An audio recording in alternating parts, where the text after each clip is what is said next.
السلام علیکم ناظرین، خبر سے خبر میں خوش آمدید۔ میں افتخار شرازی۔ ناظرین کو 21 گھنٹے کے مذاکراتی عمل کے بعد ایران اور امریکہ کے وفود خالی ہاتھ لوٹ گئے ہیں۔ اگرچہ امیدیں بڑی وابستہ تھی اسلام آباد ٹاک سے، لیکن کسی قسم کا کوئی معاہدہ نہیں ہوا، اور اس کے بعد جاتے ہوئے امریکہ کے نائب صدر جی ڈی وینس نے یہ ضرور کہا کہ گفتگو اچھی رہی، لیکن بری خبر یہ ہے کہ کوئی معاہدہ نہیں ہو سکا، اور کچھ امریکہ کی ریڈ لائنز ہیں۔ امریکہ نے ایران کو بتا دیا ہے کہ ان کے اوپر کوئی نیگوسیشنز نہیں ہوں گی۔ اس دوران ایران کی جانب سے بھی اسٹیٹمنٹ آئے جس میں کہا گیا کہ امریکہ پہ اعتماد نہیں کیا جا سکتا، اور ساتھ میں یہ بھی کہا گیا کہ اسٹریٹ آف ہارمز گویا کہ اب نئے انتظامات کے تحت وہاں سے تجارتی جہاز گزریں گے، اور اب چیزیں پرانی سطح پہ نہیں رہیں گی۔ اب ناظرین، اس ساری صورتحال میں کیا ہم یہ سمجھیں کہ جو 15 روزہ جنگ بندی تھی جیسے ہی وہ ختم ہوگی اس کے بعد دوبارہ مشرق وسطیٰ میں جنگ کے بادل منڈلائیں گے، یا پھر آج امریکی صدر ڈونلڈ ٹرمپ صاحب کی یہ اسٹیٹمنٹ کہ ان مذاکرات میں کامیابی ہوتی ہے یا ناکامی اس سے انہیں کوئی پرواہ نہیں ہے، امریکہ یہ جنگ جیت چکا ہے، اور ساتھ میں یہ کہنا کہ ایک ہی نقطہ تھا کہ جس کے اوپر گویا کہ ڈیڈ لاک رہا، اور وہ تھا ایران کا نیوکلیئر پروگرام۔ تو گویا کہ بڑی ویگ سی سٹیٹمنٹس ہیں، کوئی کلیئرٹی نہیں ہے کہ سچویشن اب کس طرف جائے گی۔ اس سارے معاملے کو ڈیبیٹ کرتے ہیں اور مستقبل کا جو منظرنامہ ہے اس جاننے کی کوشش کرتے ہیں۔ ہمارے ساتھ موجود ہیں سابق سیکرٹری خارجہ شمشاد احمد خان سر بہت شکریہ وقت دینے کے لیے۔ ان کے ساتھ موجود ہیں ایئر مارشل ریٹائرڈ شاہد اختر صاحب، اور معروف صحافی عمر فاروق صاحب نے بھی ہمیں جوائن کیا ہے۔ شمشاد صاحب، گفتگو کا آغاز میں آپ ہی سے کروں گا سر، کیونکہ آپ سفارتکاری میں رہے ہیں، سیکرٹری خارجہ کے عہدے پہ فائز رہے ہیں سر۔ اگر جی ڈی وینس کے آپ سٹیٹمنٹ کو ذرا تھوڑا سا انالائز کریں، کیا لگتا ہے سر؟ ایک طرف یہ کہنا کہ گفتگو اچھی رہی، پھر یہ کہنا کہ معاہدہ نہیں ہو سکا، ساتھ میں یہ کہہ دینا کہ ہم مزید بات چیت نہیں کرنا چاہ رہے، تو یہ تو اندازہ تھا کہ اتنا بڑا تنازع شاید کوئی 1 2 3 4 ادوار میں تو یہ حل نہیں ہو پائے گا۔ کیا لگ رہا ہے آپ کو سر، یہ کس طرح کی میسیجنگ کی ہے انہوں نے اس مذاکراتی عمل کے بعد؟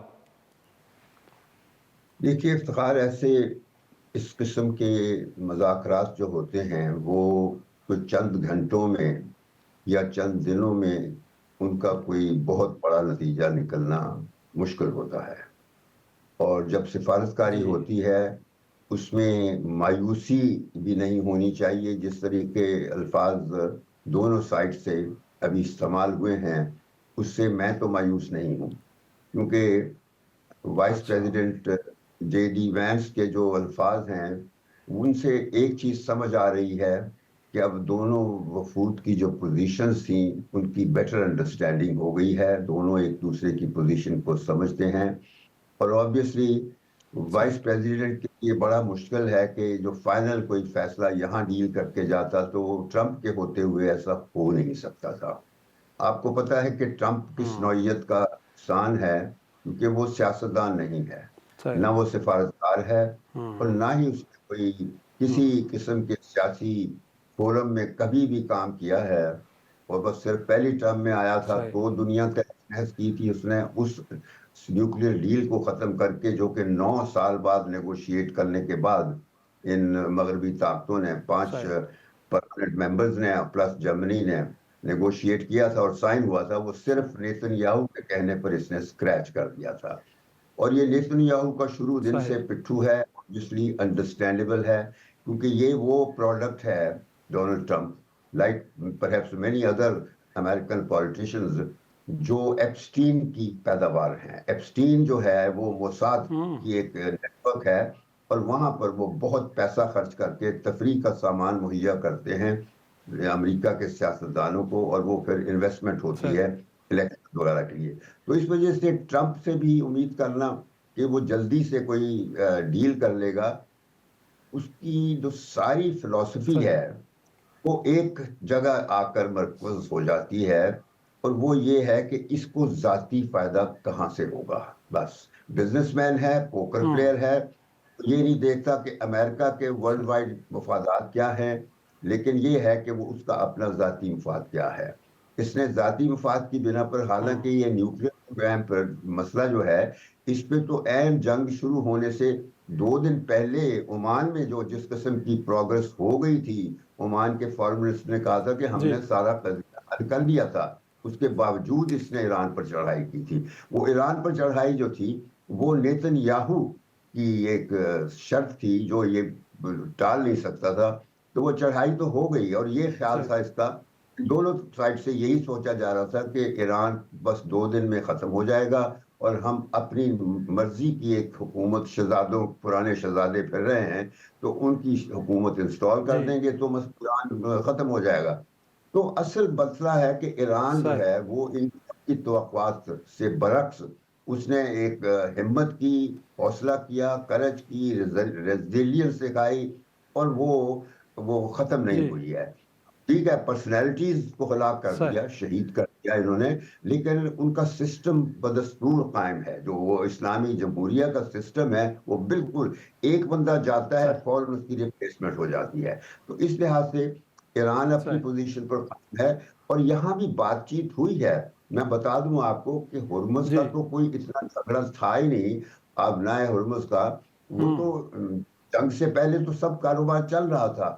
اب بھی جو شور جی ڈالتا ہے ٹرمپ کے، ہم صفائی کریں گے، ڈی مائننگ کریں گے، یہ سب تماشے ہیں جو ٹیکٹیکل طریقے ہوتے ہیں نا. اور ٹرمپ کو یہ تماشے کرنے کی اصل پتہ نہیں کہ کس طریقے سے کیا جاتے ہیں. وہ بے وقوفانہ باتیں کرتا ہے جی جب بھی کرتا ہے. تو اب سارے اس میں اب یہی ہے کہ اب ہمیں تھوڑا انتظار کرنا ہوگا. اور 2 ہفتوں کی جو سیز صحیح فائر ہے، یہ پاکستان کو اس بات کا بہت بڑا کریڈٹ جاتا ہے کہ ہم نے جنگ رکوائی اور صحیح یہ کم از کم بات چیت کا سلسلہ شروع کروا دیا. اب آگے اس کا نتیجہ جو ہے وہ آہستہ آہستہ وقت کے ساتھ نکلے گا. بس یہ ہے. مناسب پوائنٹ ٹیکر. میں ذرا ایئر مارشل صاحب کی طرف گفتگو کو لے کے جاتا ہوں. ایئر مارشل صاحب، انفیکٹ پاکستان جیسے شمشاد صاحب بھی کہہ رہے ہیں کہ بہت بڑی اچیومنٹ ہے کہ ہم دونوں پارٹیز کو ڈائلاگ ٹیبل پہ لے کے آئے، لیکن کہیں نہ کہیں یہ تاثر ملتا ہے کہ شاید پاکستان اس طرح کا مضبوط مصالحت کار نہیں تھا کہ جو ساری ڈائلاگ کو ڈومینیٹ کرتا اور تھوڑا سا پارٹیز کو مجبور کرتا کہ کسی سیٹلمنٹ کی طرف جائیں. مستقبل کا منظرنامہ آپ کو کیا لگ رہا ہے؟ کچھ اور مضبوط ممالک اس پروسیس کے اندر شریک ہوں گے، جیسے روس ہے، چین ہے؟ تو پھر ہم تصور کریں کہ اگر وہ بھی اس سارے پروسیس کے اندر کہیں اپنا ایک رول لے کے آتے ہیں تو پھر امید کی جا سکتی ہے کہ کوئی پیسفل سیٹلمنٹ کی طرف جایا جا سکتا ہے. جی شکریہ، thank you very much. It's an honour to be with Shamshad صاحب. اب میں نے ابھی کوئی 2 گھنٹے پہلے 5 سینیریوز دیے تھے کہ جو لائکلی ہوں گے، لیکن صورتحال پچھلے 1 گھنٹے میں یکسر تبدیل ہو گئی ہے.